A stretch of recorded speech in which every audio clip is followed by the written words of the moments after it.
चली गई अब तो बात जो थी। बस अभी तक मैंने आपको इतना ही बताया, जो रिकॉर्ड नहीं हो पाया वो तो छोड़ो, क्या जरूरत है या भाई, कुछ बच्चे तो वीडियो ऑन रखे। तो इस तरीके से आप लोगों को पता लग चुका है कि फिजिक्स में दो तरह की क्वांटिटी होती है, एक स्केलर और एक वेक्टर। स्केलर में सिर्फ मैग्नीट्यूड होता है। क्या होता है? सिर्फ मैग्नीट्यूड। ये मैग्नीट्यूड है, ये क्या है? मैग्नीट्यूड। और अगर मैग्नीट्यूड के साथ डायरेक्शन भी आ जाए, मैग्नीट्यूड के साथ डायरेक्शन भी आ जाए, तो वो क्वांटिटी कौन सी होती है? वेक्टर। जैसे मैंने आपको एग्जांपल दिया, अगर हमें भाई बॉल को वहां पहुंचाना है तो फोर्स लगानी है, लेकिन किस डायरेक्शन में लगानी, ये बात भी हमें पता होनी चाहिए। तो फोर्स एक तरह की कैसी क्वांटिटी हुई? वेक्टर। तो कुछ लिख लीजिए स्केलर क्वांटिटी और वेक्टर क्वांटिटी के एग्जांपल, अभी भी लिखते जाओ साथ साथ।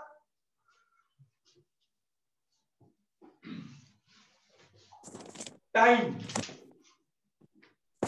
लिखते रहो। स्केलर क्वांटिटी और वेक्टर क्वांटिटी के कुछ एग्जांपल लिख लीजिए, काम आ जाएंगे। मेरे ख्याल से शायद एक्सरसाइज 1.1 में पूछे भी है इनमें से कौन सी स्केलर क्वांटिटी है और कौन सी वेक्टर क्वांटिटी है, 1.1 में पूछे भी है। तो लिख लीजिए कुछ मेन से। टाइम, लेंथ, मास, एग्जांपल भी दिया है तो मैं मास का, लेंथ का भी एक तरह से एग्जांपल दे दिया। तो टाइम, लेंथ, मास, डिस्टेंस भी एक तरह से लेंथ की कैटेगरी में आता है। Distance, speed, area, volume, temperature, work, money, voltage, money, voltage, density,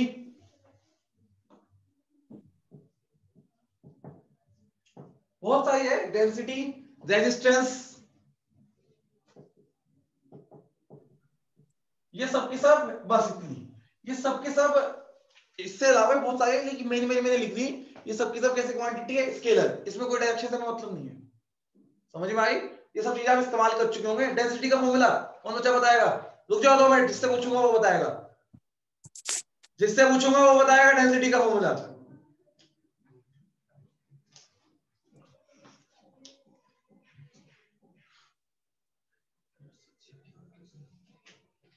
मांशु बेटा, डेंसिटी का फॉर्मूला।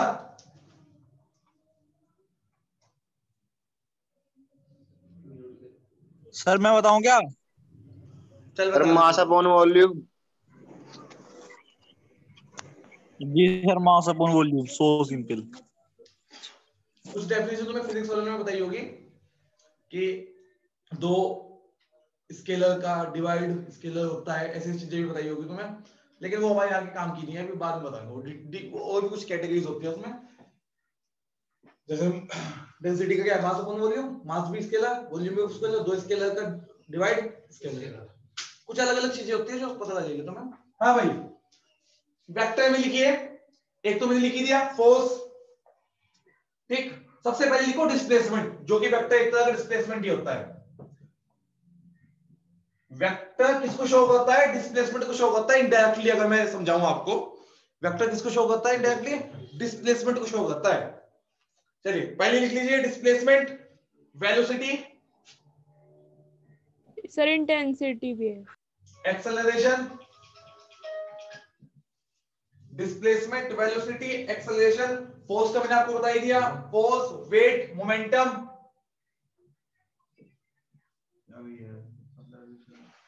Wait, momentum. मोमेंटम का फॉर्मूला गगन, मोमेंटम का फॉर्मूला बेटा।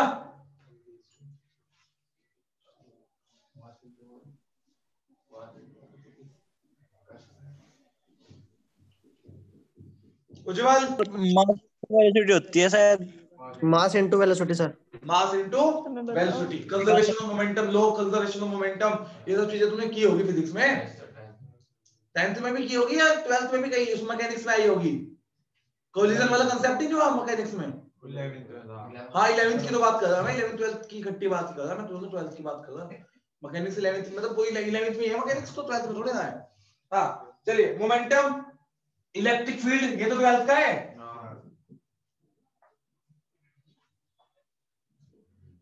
ठीक है, इलेक्ट्रिक फील्ड इंटेंसिटी। चलो यार बस इतना बहुत है। बस सर आपने सारी फिजिक्स पढ़ा दी। अरे कहाँ, इतनी कहाँ है यार फिजिक्स में तो। कल मैं मीम देख रहा था, इतनी हंसी आई उसे देख के। तुमने वो देखा वो वाली फिल्म जिसमें वो गोवा में जाते हैं खजाना लेने, धमाल है शायद, है ना? तो धमाल में वो वाली सीन है जब वो गोवा में जाता है, जो मुन्ना भाई का भाई कौन है, सर्किट, नाम नहीं जाना मुझे उसका असली। तो वो जब जाता है सतवार वो, सिंह। हाँ वही शहदवासी, जब वो गाड़ी में बैठता है उसका नाम पूछता है आपका नाम क्या है, फिर वो कहता है हाँ। तो जब वो पहला नाम बोलता है तो साइड में फिजिक्स की मीम चल रही थी कि फिजिक्स की क्लास पहले दिन बहुत अच्छी लगती है, दूसरे दिन और भी अच्छी लगती है, तीसरे दिन, चौथे दिन, फिर जब वो 5वीं के बाद चलते हैं ना फिजिक्स में, फिर असली दिक्कत पता लगती है फिजिक्स की। तो पहली क्लास फिजिक्स की बहुत अच्छी लगती है। तो वो इस तरीके से ना उसने बताया, और जैसे जैसे वो दाम बताता जाता वैसे वैसे जैसे फिजिक्स कॉम्प्लिकेटेड होते चले वैसे उसका दाम कॉम्प्लिकेटेड होता चला गया। मेरे पास 2 ऑप्शन थे, या तो फिजिक्स पढ़ाऊं या मैथ्स पढ़ाऊं। अब मैंने मैथ चुना था तो समझ गया कि क्यों चुना मैंने मैथ। इधर सर हाँ सर कुछ सर फिजिक्स में पूछना हो तो आ सकते हैं क्या सर? नहीं भाई नहीं। आ जाइयो, कोई दिक्कत नहीं, आ जाइयो। लेकिन भाई ऐसा है, कई साल हो गए फिजिक्स छोड़े हुए, मतलब 11th 12th की फिजिक्स छोड़े हुए।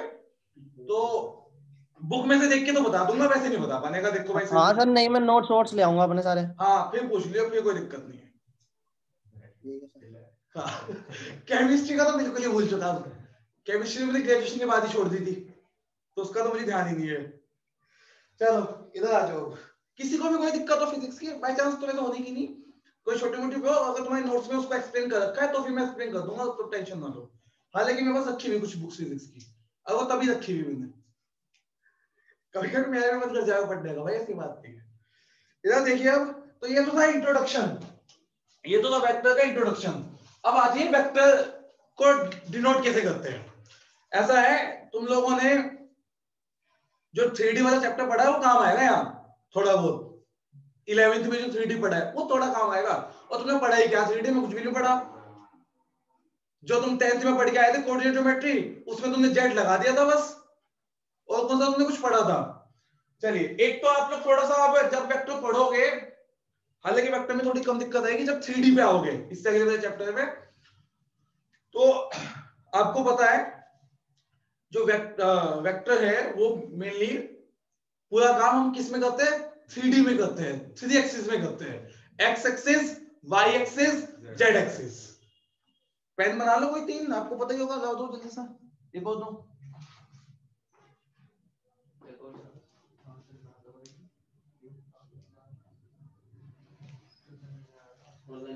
अरे शांत हो जाओ यार। तो इस तरीके से आप किसी को भी एक्स वाई जेड मान सकते हो, इससे कोई फर्क नहीं पड़ता। और किसी के भी पॉइंट की पोजीशन को, अब मैं धीरे धीरे वेक्टर की उस पर आने वाला हूं, मैथमेटिकल चीजों पर। अभी तक तो इंट्रोडक्शन चल रहा था वेक्टर का। सबसे पहली चीज है पोजीशन वेक्टर क्या होता है, या पोजीशन वेक्टर पे बहुत दूर की बात है। पहले आप तुम थोड़ा वेक्टर के इंट्रोडक्शन पे आओ। देखो बच्चों ध्यान समझना, मैं अब कुछ बोर्ड पे बना रहा हूँ। क्या टाइम हो गया पहले बताओ? 11:30। कोई नहीं, 10 मिनट का लेक्चर है बस, एक्सरसाइज कल स्टार्ट करेंगे। इसकी फोटो ये नोट कर लिया सबने? फोटो तो ना भेजो इसकी।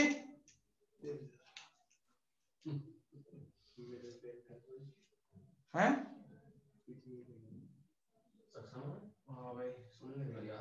अभी अभी मैंने आपको बताया कि वेक्टर वो क्वांटिटी होती है जिसमें क्या हो, मैग्नीट्यूड और डायरेक्शन दोनों हो।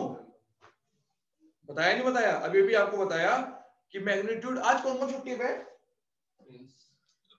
प्रिंस तो आया था, मैं कुछ मिनट के लिए देखा था मैंने। अवनिका, अवनिका के अलावा कौन एब्सेंट है? आयुष, सर शिवम है। शिवम, बाकी तो सब है ना। चलो भाई इधर देखो समझो।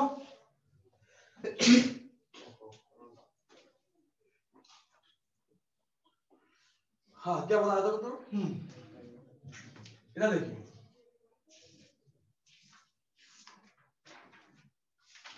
ये एक लाइन है और ये 3D के ये उसमें स्पेस में है कोई लाइन, ठीक है। कभी तुम सोचो किसी प्लेन में है, ऐसे कोई लाइन है, ये बस 3D में ऐसा मान लो स्पेस में है लाइन। भाई जमीन से ऊपर स्पेस ही माना जाता है, ये मान के चलो, जमीन से ऊपर क्या माना जाता है, स्पेस, ठीक है। तो ये कोई लाइन है ना, तो इसमें हमें ये कंफर्म है लाइन, ये एक लाइन है। लाइन और लाइन सेगमेंट में फर्क होता है, तुम्हें पता होगा, छोटी सी बात। क्या फर्क होता है लाइन और लाइन सेगमेंट में? लाइन सेगमेंट 2 पॉइंट के बीच में होती है, 2 पॉइंटों के बीच की लेंथ एक तरह से लाइन सेगमेंट को डिनोट करती है। लाइन लाइन का मतलब क्या है, सीधा लाइन बस, ठीक। तो ये एक लाइन है ना, तो मैंने इसकी डायरेक्शन बताई, तो इससे हमें कुछ नहीं पता लग रहा, ठीक। अब यहां पे मैंने इसकी डायरेक्शन बता दी कि इसकी डायरेक्शन कहां है, ऊपर की तरफ। अब इस लाइन में मैंने बाउंड्री कर दी यहां से यहां तक, ठीक। तो ये यहां से यहां तक का जो लाइन सेगमेंट है, ये हो गया आपका ए बी लाइन सेगमेंट। ए से बी तक की जो डिस्टेंस है वो इस वेक्टर की मैग्नीट्यूड को शो कर रहा है। जो ए से बी तक की डिस्टेंस है वो इसके किसको शो कर रहा है, मैग्नीट्यूड को। और ये एरो किसको शो कर रहा है, वेक्टर की डायरेक्शन को। ए क्या कहलाएगा, इनिशियल पॉइंट, बी क्या कहलाएगा, फाइनल पॉइंट। तो अगर कहीं ऐसे लिखा है ए बी, ये किसका साइन, अगर आप कोई भी क्वांटिटी लिखोगे तो उसके ऊपर क्या लगाओगे, वेक्टर का साइन लगाओगे, ऐसे लिखते हैं। और कहीं पहले में से ऐसे भी लिख सकते हो, ये भी वेक्टर ही होता है, लेकिन डायरेक्शन बता इसलिए लगा दो, कोई दिक्कत नहीं। इसका मतलब भी यही होता है और इसका मतलब भी यही होता है, लेकिन उससे कंफ्यूज हो जाता है बच्चे, ये लगा दिया। तो इसका मतलब क्या है कि एक ऐसा पॉइंट है बच्चों इनिशियल, बी कैसा है फाइनल, और डायरेक्शन कहां है, ए से बी की तरफ, ए से बी की तरफ। और मैंने आपको बताया ए से बी तक की जो डिस्टेंस होगी वो किसको शो करेगी, मैग्नीट्यूड को। वो किसको शो करेगी, मैग्नीट्यूड को। तो मैग्नीट्यूड को हम ऐसे लिखते हैं मोड के अंदर, ए बी वेक्टर का मॉड्यूलस। कभी कभी मैं ऐसे लिखता हूं सिर्फ A B, just A B, ठीक है। यहां तक समझ में आ गया, अरे समझ में आ गया यहां तक सबको? Yes sir, yes sir. ना ना उधर कोई लगाना, जहां से जो इनिशियल से फाइनल की तरफ ही लगाना, ऐसे थोड़ा लगाएंगे। सही है, तुम लोगों को बिल्कुल बिल्कुल ही डेट मैं तो शुरुआत से बताया, सही है ना? सही है ना?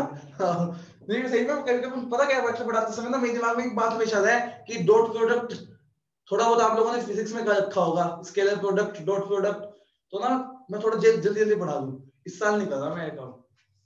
हाँ चलिए, उसके बाद अब आइए आप वेक्टर की डेफिनेशन। कोई आपसे पूछेगा तो क्या बताओगे, क्या डेफिनेशन है वेक्टर की, बताओ कोई भी बच्चा। Magnitude with direction, A quantity as well as direction is called vector, ठीक। सर अब हम स्कूल जा रहे हैं, मतलब मैं जा रही हूँ स्कूल। चले जाओ, चले जाओ, कोई बात नहीं। सर मैं भी जा रहा, मत जा। चलिए अब आता है आपका पोजीशन वेक्टर। कई लोगों को आज ही पढ़ा दोगे क्या आप? 2-3 मिनट और पढ़ा, रुकना रुक जाओ, जाना चले जाओ, वीडियो ले लेना बाद की, 2-3 मिनट और पढ़ा बस। अब आ जाओ आप पोजीशन वेक्टर। वेक्टर के टाइप्स कल पढ़ा दूंगा, टाइप्स ऑफ वेक्टर कल पढ़ा दूंगा। अब आज से पोजीशन ऑफ वेक्टर पे आ जाओ। अब 5-10 मिनट लेट हो जाओगे तो कह दोगे कोई बात नहीं, वो तबीयत खराब हो गई थी इस वजह से लेट हो गए, ज्यादा कुछ ना कहने लगे। एंट्री भी देने के कहते बस चक्कर गेट बंद कर लेते हैं, बस इतना कहती हो। चलिए समझिए पोजीशन वेक्टर क्या होता है।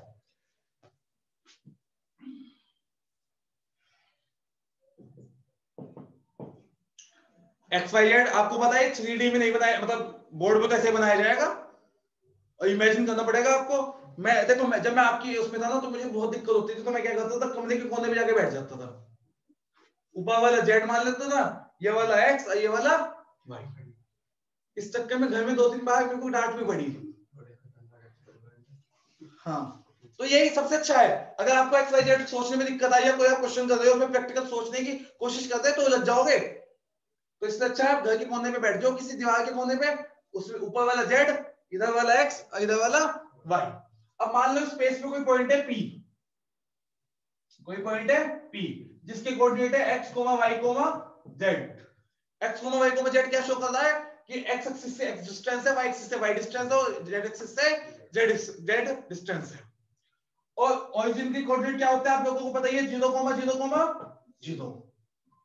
तो जो ओपी वेक्टर होगा, कौन सा वेक्टर, ओपी वेक्टर, उसे बोला जाएगा पोजीशन वेक्टर। मतलब वो वेक्टर जिसका इनिशियल पॉइंट ओरिजिन हो,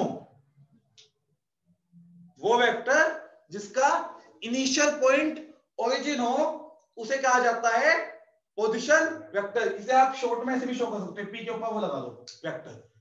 मोस्टली हर जगह कई जगह ऐसे लिखा हुआ ना ए वेक्टर, तो समझ जाएगा इसका पोजीशन वेक्टर कितना है, इसका इनिशियल पॉइंट कितना है, ओरिजिन है, फाइनल पॉइंट इसका कैपिटल अक्षर में बोल देते हैं ए। ये डिनोट करने का स्टैंडर्ड तरीका है। कहीं लिखा है वेक्टर बी तो समझ जाओ पोजीशन वेक्टर है जिसका इनिशियल पॉइंट ओरिजिन है, जिसका इनिशियल पॉइंट क्या है, ओरिजिन। ठीक, चलो आज तो अच्छा, ओ से पी तक की डिस्टेंस को क्या बोलेंगे, मैग्नीट्यूड। क्या बोलेंगे, मैग्नीट्यूड बोलेंगे। हालांकि थोड़ा गलत कंसेप्ट हो जाएगा। आज मैं क्लास यही ऑफ कर रहा, कल टाइप्स ऑफ वेक्टर बताऊंगा और इसके बाद थोड़ा और डिटेल में पढ़ेंगे। और एक और बात सब ध्यान से सुन लीजिए भाई, ऐसा है फीस अभी तक सबमिट किस किस की बच्चे की नहीं होगी, दिया सर जाएं। सर आज हो जाएगी, आज कल में हो जाएगी, आज कल में हो जाएगी। भाई सब बच्चे अपनी फीस जो सबमिट करे और टाइम पे सबमिट करे। आज 5 तारीख के बाद किसी की नहीं होनी चाहिए। 23 का है, क्या तारीख को रखी आज, तो नहीं लेने की बात है, कल 2 महीने की लूंगा फिर मैं। नमस्ते, तुम दोनों की सर मेरी हो गई थी, आपने देखा स्क्रीनशॉट देखा था। नमस्ते।